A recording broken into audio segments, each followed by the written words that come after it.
Hello students, welcome to the class unit 7 properties of bulk matter में आज हम topic discuss करेंगे change of state of substance. तो change of state, what is change of state? अपनी daily life में हम water को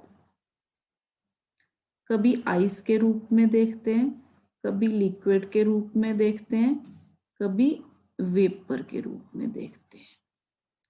इसी तरह से जिस तरह से वाटर जो है इसके इतने सारे फेसेस होते हैं, इसी तरह से नॉर्मली जो सब्सटेंसेस होते हैं ना, उनके 3 फेसेस होते हैं, 3 स्टेट्स होती हैं, यानी कि सॉलिड, लिक्विड एंड गैस। एक और भी स्टेट होती है जिसको हम प्लाज्मा बोलते हैं, प्लाज्मा। उसको हम यहाँ पे डिस्कस नहीं करेंगे, हम इन 3 स्टेट्स के बारे में डिस्कस करेंगे, सॉलिड, लिक्विड और गैस के बारे में।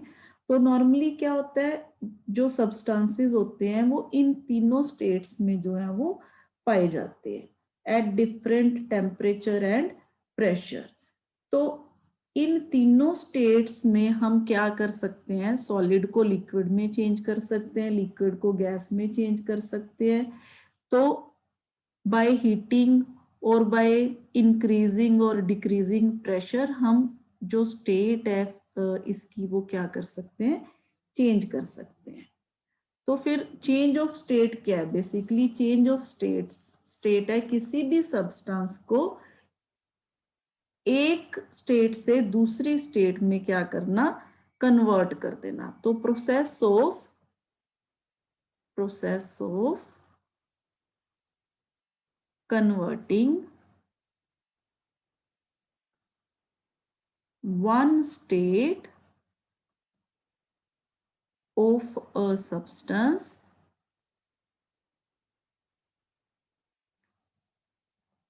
into another state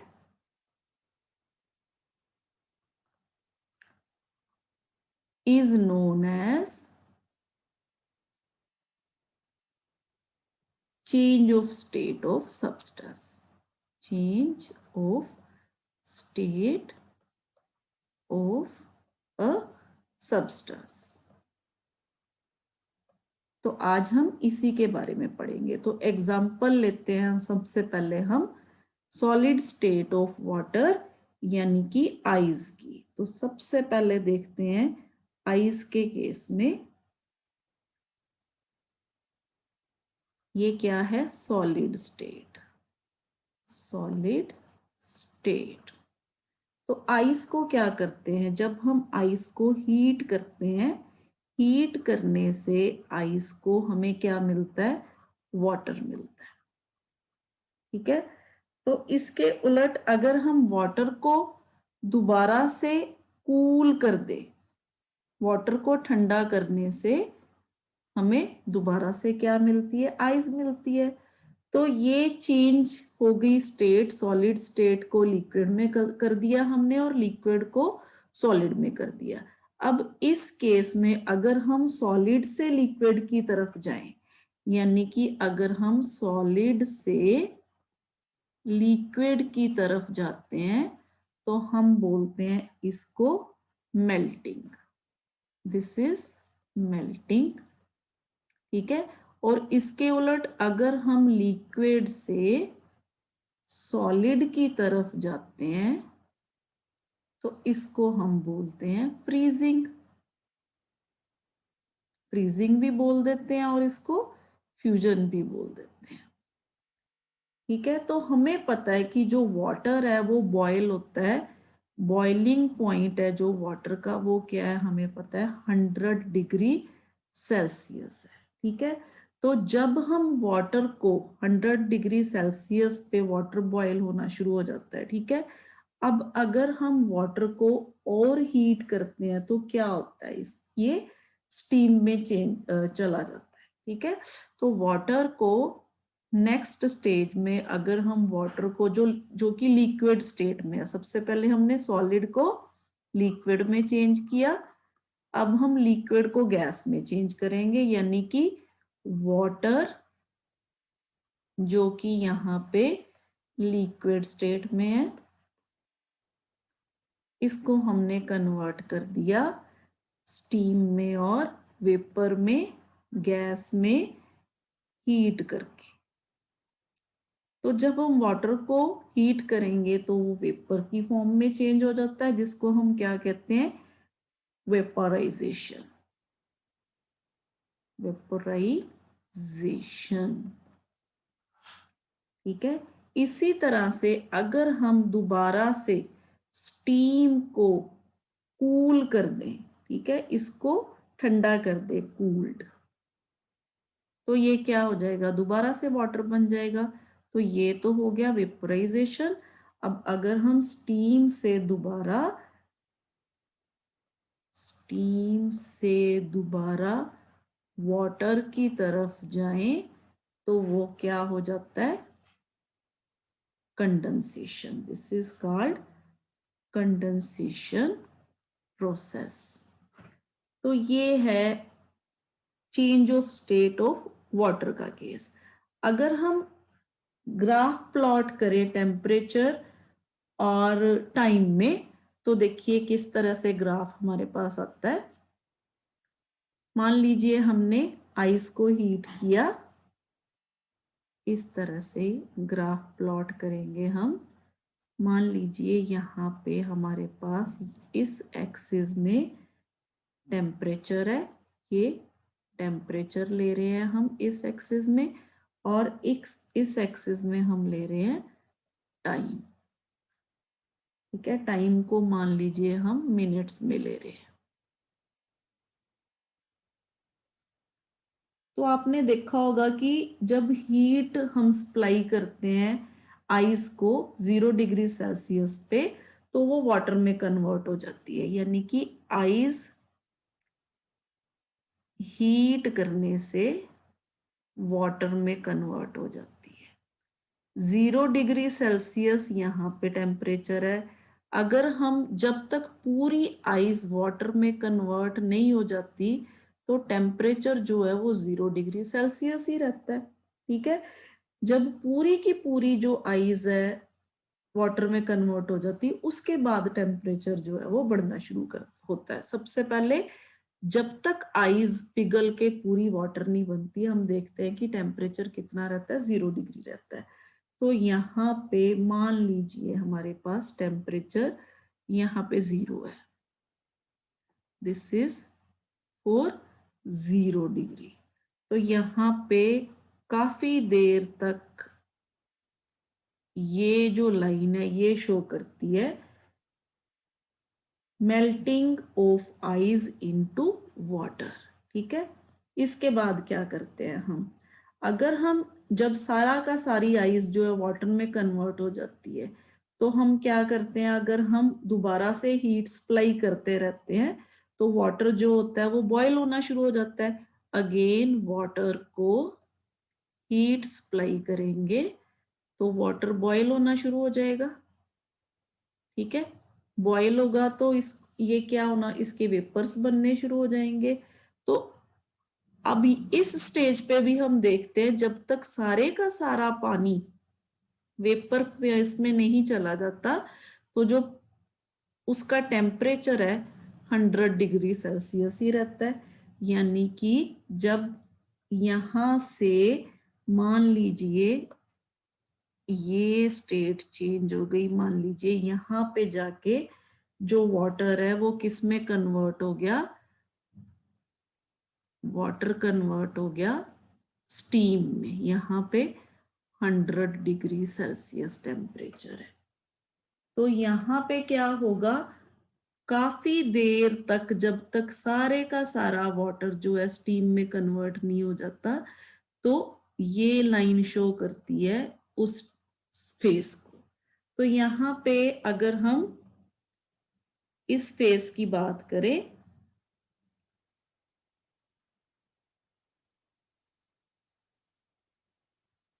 तो ये वाला जो फेस है, ये वाला जो है, इसको हम बोलेंगे melting of ice into water, melting of ice into water, और यहाँ पे conversion of water into steam. यहां से क्या होना शुरू हो जाता है, कन्वर्शन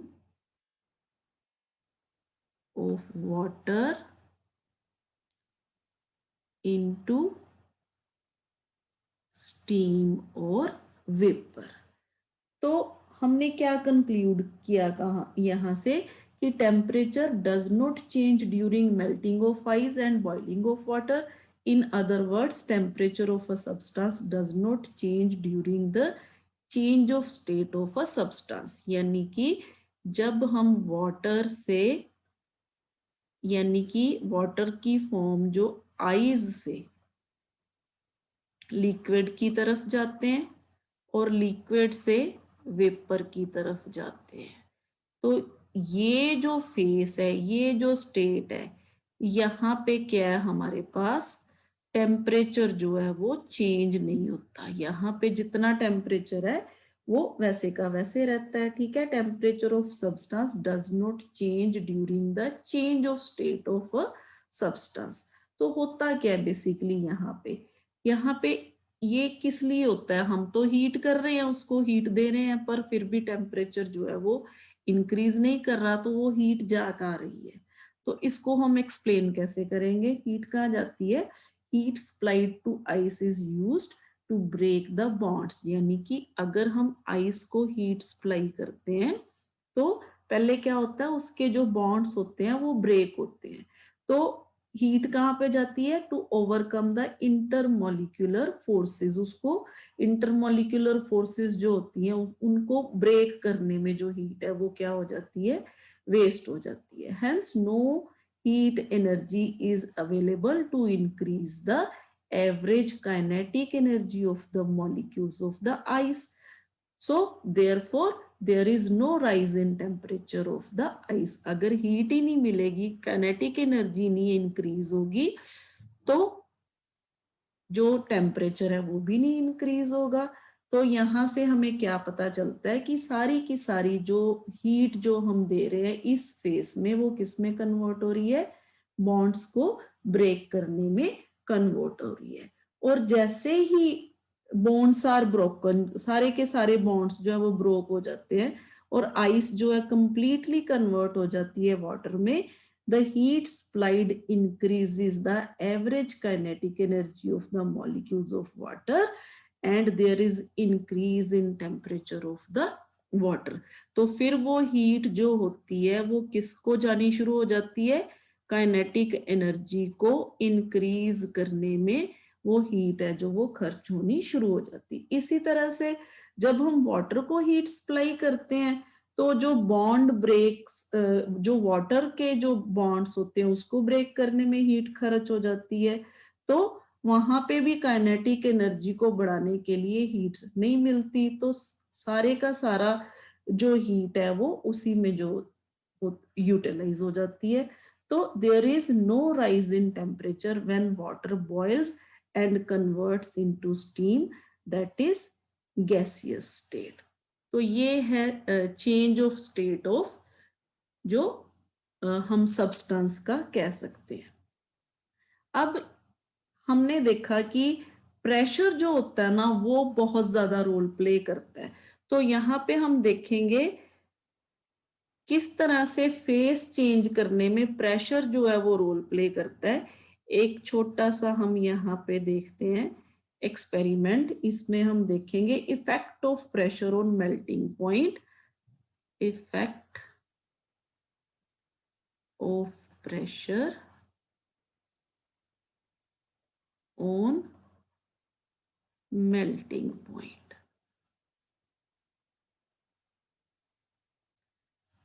प्रेशर जो है टेम्परेचर से सीधा सीधा रिलेट करता है, यानी कि प्रेशर बढ़ाने से टेम्परेचर बढ़ता है, प्रेशर कम करने से टेम्परेचर जो है वो कम होता है।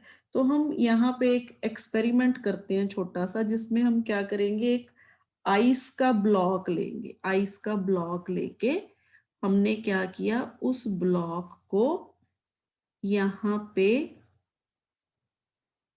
वुडन ब्लॉक्स लेके उनके ऊपर इस तरह से रख दिया, ये आइस ब्लॉक को। अब इस आइस ब्लॉक के ऊपर हमने क्या किया, यहाँ पे एक वायर के साथ इस तरफ भी मान लीजिए 5 kg वेट है और दूसरी तरफ भी 5 kg वेट है, जो इस तरह से हमने यहाँ पे इसको इस तरह से सस्पेंड कर दिया, इसके ऊपर रख दिया। अब होगा क्या, जैसे जैसे ही हम इस वायर को यहाँ पे सस्पेंड करेंगे तो ये जो वायर है ना थोड़े टाइम बाद क्या करेगी, ये बर्फ में से पास होके इसके अंदर चली जाएगी, यानी कि बर्फ जो वायर के नीचे नीचे वाली बर्फ है ना, वो क्या करना शुरू हो जाएगी, मेल्ट करना शुरू कर देगी। और मेल्ट करेगी तो ये जो वायर है ना इस तरह से इस ब्लॉक में इस तरह से ये अंदर धंसना शुरू हो जाएगी इस तरह से। और जो ऊपर वाला जो आइस का पोर्शन है वो दोबारा से क्या होना शुरू हो जाएगा, फ्रीज होना शुरू हो जाएगा। तो होता क्या है बेसिकली, ये ऐसा क्यों होता है, तो होता ये है कि pressure of the wire due to hanging weights decreases the melting point of ice in its contact, जिसकी वजह से क्या होता है, the ice below the wire melts and the water obtained so comes over the wire. तो इसके बाद जो वाटर अबव द वायर होता है अंडर द नॉर्मल प्रेशर, वो क्या होना शुरू हो जाता है, दोबारा से फ्रीज होना शुरू हो जाता है। और as the wire penetrates into the ice block, the ice under water melts because its melting point decreases with increase in pressure and the water formed due to melting of ice freezes as it comes over the wire। तो हमने क्या conclude किया यहां से कि melting point of ice decreases with increase in pressure, यानी कि melting point जो आइस का है वो क्या कर जाता है, डिक्रीज कर जाता है with increase in pressure। तो मेल्टिंग पॉइंट डिक्रीज करने का क्या मतलब है कि जल्दी मेल्ट हो जाना, ठीक है, आइस का जल्दी मेल्ट हो जाना, अपने नॉर्मल टेम्परेचर से मेल्ट उसका प्रेशर के कारण जो है वो जल्दी क्या हो जाती है, मेल्ट हो जाती है। तो रीफ्रीजिंग और इसको रिलीगेशन भी कह देते हैं। तो जो स्केटर्स होते हैं मूव करते हैं आइस के ऊपर, उनके लिए ये चीज जो है वो बहुत हेल्प करती है। The ice melts due to the pressure exerted by the ice skaters and as he moves forward the water left behind against freezes under normal pressure। जैसे जैसे वो आगे जाते जाते हैं स्केटिंग करते जाते हैं तो जो उनके पीछे प्रेशर के कारण जो आइस है पिघलनी शुरू हो गई थी, जैसे ही वो वहां से निकल जाते हैं आइस दोबारा से क्या होना शुरू हो जाती है, प्रेशर नॉर्मल हो जाता है, आइस दोबारा से क्या होना शुरू हो जाती है, तो वहां पे फ्रीज होना शुरू हो जाती है। तो ये है बेटा इसके पीछे का रीजन इफेक्ट का कि प्रेशर जो है मेल्टिंग पॉइंट पे किस तरह से इफेक्ट करता है। इसी तरह से हम देखते हैं effect of pressure on boiling point, boiling point पे किस तरह से प्रेशर जो है वो इफेक्ट करता है। Effect of pressure on boiling point, जिस तरह से मैंने आपको अभी बताया कि जैसे जैसे हम प्रेशर बढ़ाते हैं टेम्परेचर जो है वो क्या होना शुरू हो जाता है, बढ़ना शुरू करता है, दोनों एक दूसरे के प्रोपोर्शनल होते हैं।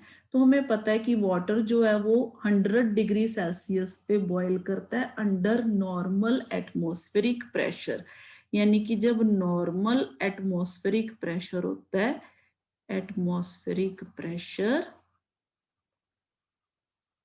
तो वाटर का जो बॉइलिंग पॉइंट है, बॉइलिंग पॉइंट वो कितना होता है 100 डिग्री सेल्सियस, ठीक है। पर अगर हम वाटर का बॉइलिंग पॉइंट इंक्रीज या डिक्रीज करना चाहें तो हम प्रेशर को इंक्रीज या डिक्रीज करके उसका बॉइलिंग पॉइंट है जो वो इंक्रीज या डिक्रीज कर सकते हैं। जैसे आपने देखा as we go higher and higher, जैसे जैसे हम ऊपर जाते हैं एटमॉस्फेरिक प्रेशर क्या होता जाता है, डिक्रीज होता जाता है। तो वाटर जो है वो बॉयल जो हमने देखा कि start boiling at a temperature less than 100 degrees Celsius. This means at high altitude boiling point of water decreases.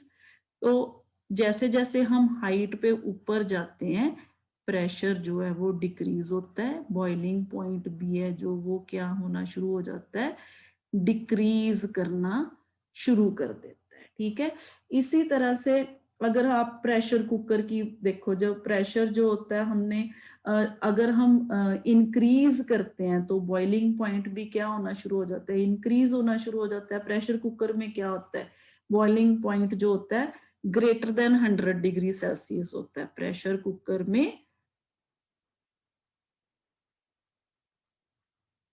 क्योंकि प्रेशर बढ़ गया, प्रेशर बढ़ने से बॉइलिंग पॉइंट है जो वो भी बढ़ जाता है, यानी कि जो फूड का जो वाटर का बॉइलिंग पॉइंट है वो ग्रेटर देन 100 डिग्री सेल्सियस हो जाता है। तो इसीलिए जो फूड है वो क्विकली जो अच्छी तरह से कुक हो जाता है प्रेशर कुकर में या बॉइलिंग पॉइंट इंक्रीज करने से with the increase in pressure. तो ये इफेक्ट है प्रेशर का ऑन बॉइलिंग पॉइंट। इसी को हम देखते हैं एक और बड़े इंटरेस्टिंग टॉपिक में जिसको हम कहते हैं ट्रिपल पॉइंट ऑफ वाटर। उसमें देखते हैं ये किस तरह से काम करता है जो प्रेशर है। तो ट्रिपल पॉइंट ऑफ वाटर क्या है, देखिए सबसे पहले ट्रिपल पॉइंट ऑफ वाटर एक ऐसी स्टेज है, एक ऐसा टेम्परेचर और एक ऐसा प्रेशर है, पर्टिकुलर टेम्परेचर और पर्टिकुलर प्रेशर, जिसके ऊपर क्या होता है, जो वाटर है वो तीनों फेसेस में है जो एग्जिस्ट करता है। ठीक है, जैसे कि अभी मैंने आपको बोला कि 100 डिग्री सेल्सियस पे जो एटमॉस्फेरिक प्रेशर पे जो पानी का बॉइलिंग पॉइंट होता है वो 100 डिग्री सेल्सियस होता है, यानी कि नॉर्मल एटमॉस्फेरिक प्रेशर जो होता है वहां पे पानी जो है 100 डिग्री सेल्सियस पे बॉयल होता है। तो इसको हम नॉर्मल बॉइलिंग पॉइंट भी बोल देते हैं 100 डिग्री सेल्सियस को। लेकिन लेकिन अगर हम प्रेशर कम करना शुरू कर दें, इतना ज्यादा कम कर दें, इतना ज्यादा कम कर दें, तो पानी जो है वो बहुत कम टेम्परेचर पे भी क्या करना शुरू कर देगा, बॉयल करना शुरू कर देगा। तो इसी को हम देखते हैं ट्रिपल पॉइंट ऑफ वाटर में। तो सबसे पहले मैं आपको बता दूं ट्रिपल पॉइंट ऑफ वाटर किस तरह से उसको उस पॉइंट को लेके कैसे आते हैं। तो ट्रिपल पॉइंट ऑफ वाटर में बेसिकली होता क्या है, हम एक वैक्यूम जार में यहाँ पे वाटर जो है एक ट्रे में यहाँ पे रख के तो क्या करते हैं, इसमें से जो प्रेशर है इसको क्या करना शुरू कर देते हैं, डिक्रीज करना शुरू कर देते हैं। तो एक पर्टिकुलर जो टेम्परेचर पे हम देखते हैं कि जो वाटर है एक ही टाइम पे एक ही पॉइंट पे क्या करना शुरू करता है, बॉयल भी करता है, उस उसमें से वेपर्स भी निकलते हैं और वो फ्रीज भी होना शुरू हो जाता है। देखिए यहाँ पे वाटर जो है वो बॉयल कर रहा है, यहाँ पे अगर आपको दिख रहा हो यहाँ पे वाटर बॉयल कर रहा है, और साथ में क्या है, यहाँ पे बर्फ की जो परत है यहाँ पे थोड़ी थोड़ी जमनी शुरू हो गई। और अगर आप यहाँ पे देखो तो नीचे जो है आपको पानी जो है वो बॉयल करता हुआ नजर आएगा, ऊपर आपको यहाँ पे आइस की परत नजर आएगी, और साथ ही साथ यहाँ पे जो वेपर्स है वो नजर आ रहे हैं। तो इसको हम किस तरह से देखते हैं, एक्सप्लेन करते हैं इसको इसको ट्रिपल पॉइंट ऑफ वाटर के केस में। What is triple point of water?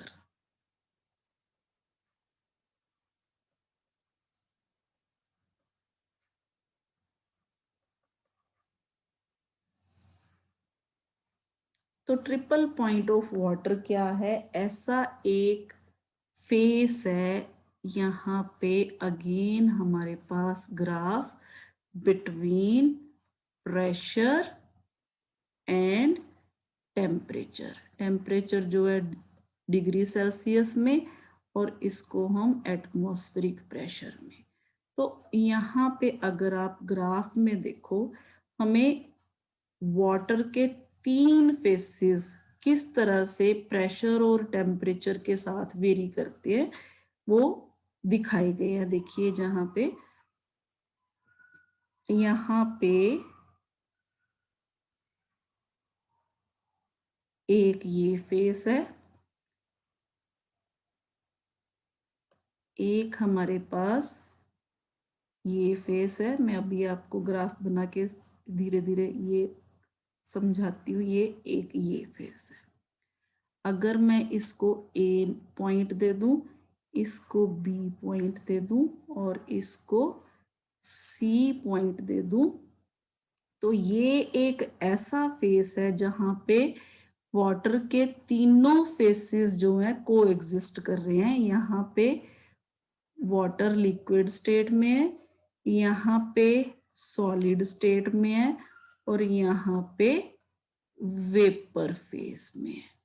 तो ये एक ऐसा पॉइंट है जो एग्जिस्ट करता है 0.01 डिग्री सेल्सियस पे और इस पॉइंट पे जो प्रेशर होता है वो होता है 0.006 एटमॉस्फेरिक प्रेशर, या हम इसको 4.5 मिलीमीटर ऑफ मरकुरी के हिसाब से भी मेजर कर सकते हैं।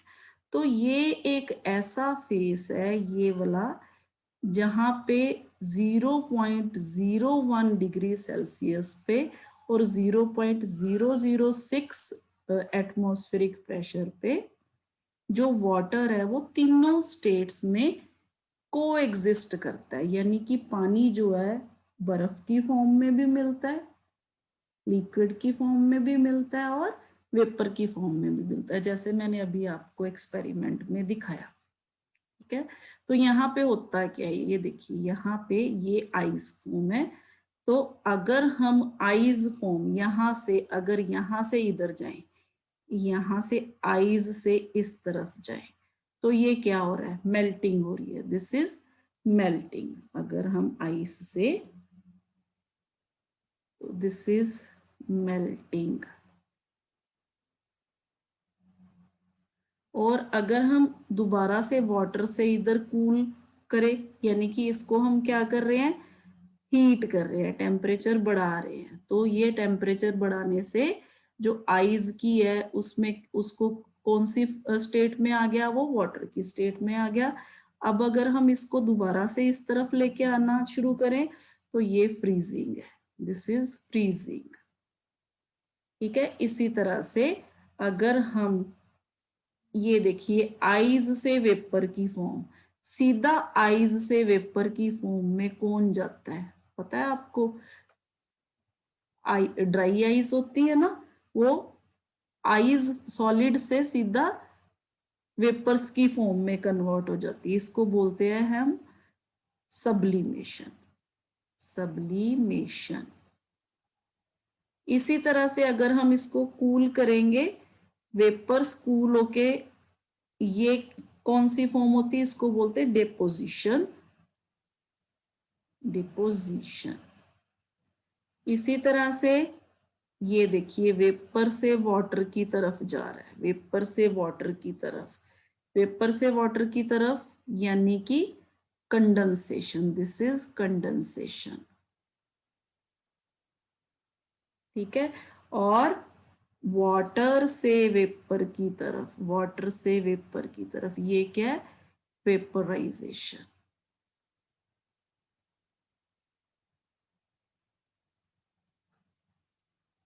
तो दिस इज बेसिकली, ये एक ऐसा ग्राफ है जो हमें ये बताता है कि एक पर्टिकुलर टेम्परेचर पे और एक पर्टिकुलर जो है प्रेशर पे जो पानी है, जो प्योर सब्सटेंस बेसिकली हम कह सकते हैं, प्योर वाटर जो है वो क्या करता है, तीनों फेसेस में को एग्जिस्ट करता है। और ये इसके तीनों फेसेस, यानी कि यहाँ पे देखिए, यहाँ एपी, बीपी और सीपी, ये तीनों एक ही पॉइंट पे मीट करते हैं, जिसको हम क्या कहते हैं, इस टेम्परेचर को, जहां पे ये तीनों फेसेस मीट करते हैं, इस टेम्परेचर को हम बोलते हैं ट्रिपल पॉइंट। ये ट्रिपल पॉइंट टेम्परेचर है। तो एक्चुअली अगर आप इसको और डिटेल में समझना चाहो तो होता क्या है, यहाँ पे ये देखिए, इस स्टेज पे हमारे पास ये ग्राफ था, ये ग्राफ था और ये ग्राफ था, प्रेशर टेम्परेचर, प्रेशर टेम्परेचर। अगर आप यहाँ देखो, इस ग्राफ में आप यहाँ पे कोई स्लोप ले लो, यहाँ पे मान लीजिए 2 पॉइंट्स ले लिए, यहाँ पे इन दोनों पॉइंट्स को आप इस तरह यहाँ पे मीट करो, तो ये क्या हो गया हमारे पास डेल्टा टी, और ये क्या हो गया हमारे पास डेल्टा पी। तो डेल्टा पी स्लोप क्या होगी हमारे पास, delta P by delta T. तो ये पॉजिटिव स्लोप है। पॉजिटिव स्लोप का मतलब ये होता है कि boiling point increases with increase in pressure. ये देखिए, जैसे जैसे हम प्रेशर ऊपर जा रहे हैं, यानी कि ये यहाँ पे प्रेशर था, ये देखिए, ये इसके कॉरेस्पॉन्डिंग था, और ये जो पॉइंट है ये इसके कॉरेस्पॉन्डिंग था। हम ऊपर जा रहे हैं, प्रेशर बढ़ा रहे हैं, प्रेशर बढ़ाने से ये जो टेम्परेचर है ये भी क्या हो रहा है, बढ़ रहा है। ये दोनों चीजें क्या हो रही हैं, बढ़ रही है। तो इसको बोलते हैं बॉइलिंग पॉइंट जो है इंक्रीज हो रहा है विद इंक्रीज इन प्रेशर। इसी तरह से अगर आप ये वाली स्लोप देखो, ये वाली स्लोप, ये कौन सी स्लोप है, आइस और वाटर वाली, ये वाली। यहां से अगर आप देखो कोई भी 2 पॉइंट्स किसी और कलर से बनाते हैं, आपको क्लियर हो जाए। मान लीजिए यहाँ पे भी मैंने कोई 2 पॉइंट्स कंसीडर कर लिए, मान लीजिए ये यहाँ पे एक पॉइंट यहाँ पे, ठीक है। तो अब this point corresponds to this point and this point corresponds to this point। ये देखिए यहाँ पे, और ये जो पॉइंट है ये यहाँ पे, यहाँ प्रेशर जो है ये देखिए, यहाँ पे टेम्परेचर ज्यादा है, प्रेशर कम है। यहाँ पे प्रेशर कम है, टेम्परेचर कम है, प्रेशर ज्यादा है। यानी कि यहाँ ज्यादा टेम्परेचर पे ये जो पॉइंट है कम प्रेशर पे है, और यहाँ कम टेम्परेचर पे ये वाला जो पॉइंट है ये ज्यादा प्रेशर पे है। तो यहाँ पे स्लोप क्या होगी, स्लोप जो है इस केस में कौन से, ये वाला कौन सा था हमारे पास, बी पी। तो बीपी के केस में या पीबी के केस में जो स्लोप होगी, इसको आइस लाइन भी बोल देते हैं, आइस लाइन। तो स्लोप होगी हमारे पास delta P by delta T. तो फिर ये नेगेटिव हो जाएगी। नेगेटिव का क्या मतलब है, boiling point decreases with increase in pressure.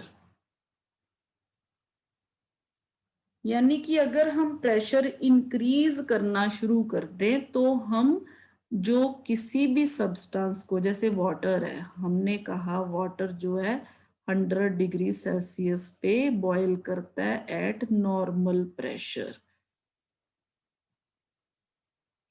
ठीक है।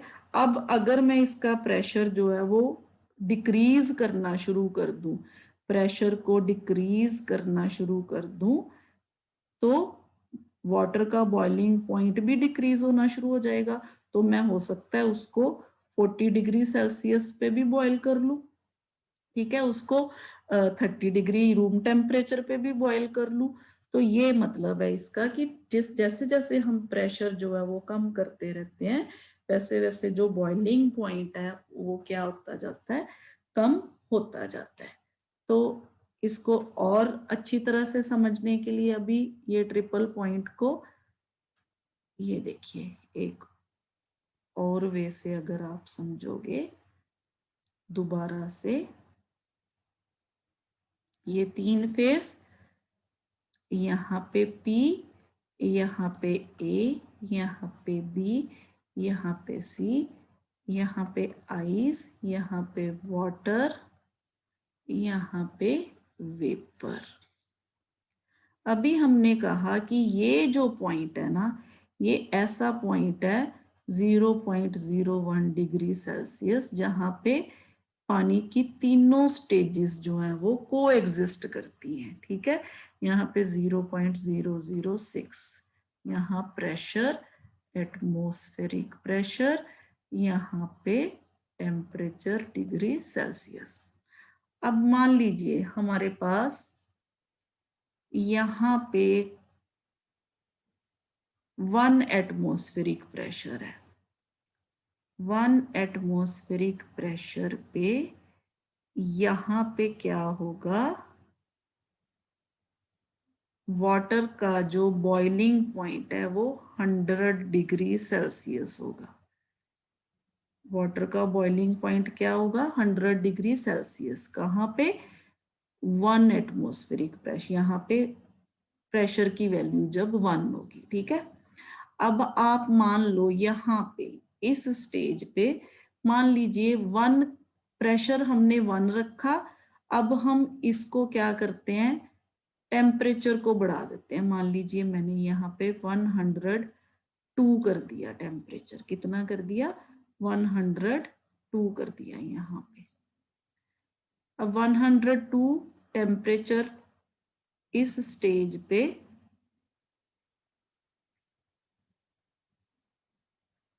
यहाँ पे अगर आप जाओगे, ये स्टेज थी हमारे पास।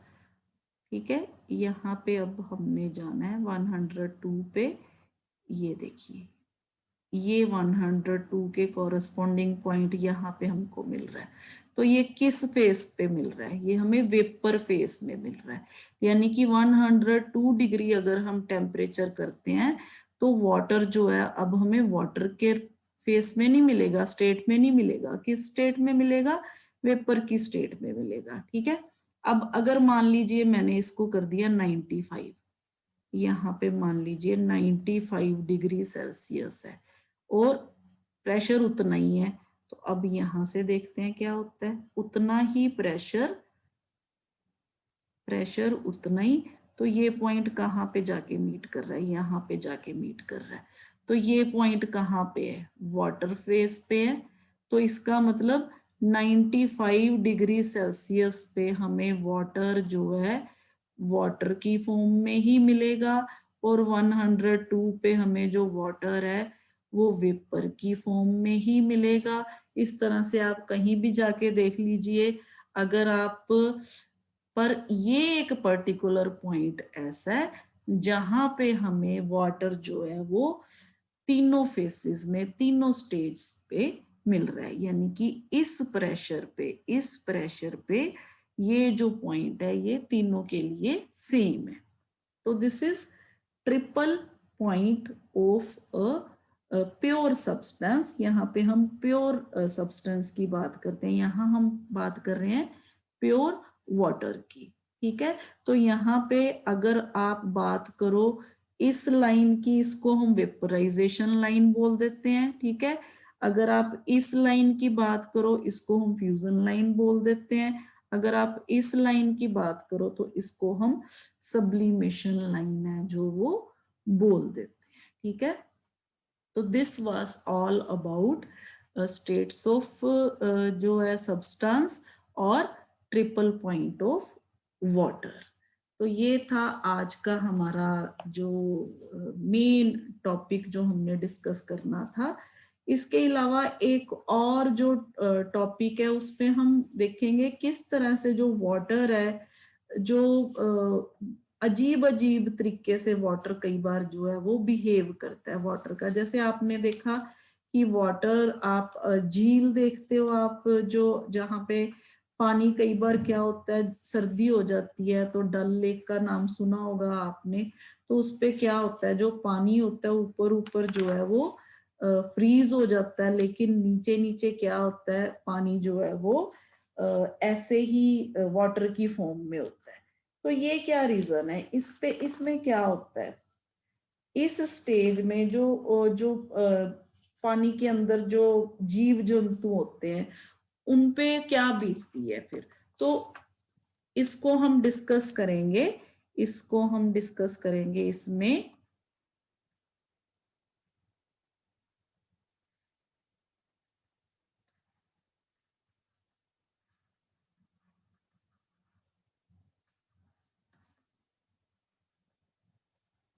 एनॉमलस एक्सपेंशन ऑफ वाटर में तो हमें पता है कि जो variation of given volume of 1 kg of water अगर हम लें विद टेम्परेचर, तो अगर हम ग्राफ प्लॉट करें तो इस तरह से जो है ग्राफ वेरी करता है। ये देखिए, यहां से पहले क्या होगा, नीचे आएगा इस तरह से, ये नीचे आएगा, फिर इस तरह से जो वाटर है वो ये जो नीचे आता है ना, इसको अगर हम देखें यहाँ पे 4 डिग्री सेल्सियस जो टेम्परेचर होता है, और वॉल्यूम यहाँ पे हम ले रहे हैं 1। ठीक है, तो अगर हम यहाँ पे देखें 100 डिग्री सेल्सियस पे, तो ये जो फेस है, ये वाला फेस अगर हम इस तरफ देखें वॉल्यूम, तो यहाँ पे क्या होता है, वॉल्यूम जो है वो वाटर का बढ़ जाता है 1.0434 समथिंग। तो इस तरफ हम टेम्परेचर ले रहे हैं, इस तरफ हम क्या ले रहे हैं, वॉल्यूम ले रहे हैं। तो variation of given volume of 1 kg of water with temperature, ये हमने यहाँ शो किया है।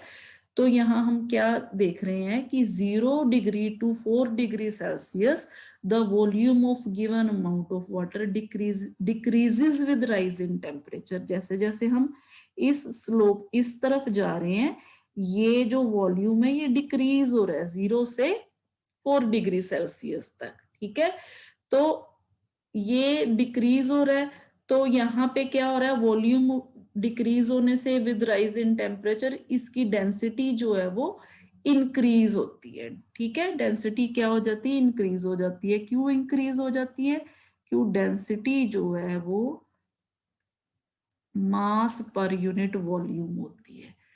वॉल्यूम डिक्रीज होने से डेंसिटी क्या हो जाएगी, इंक्रीज हो जाएगी।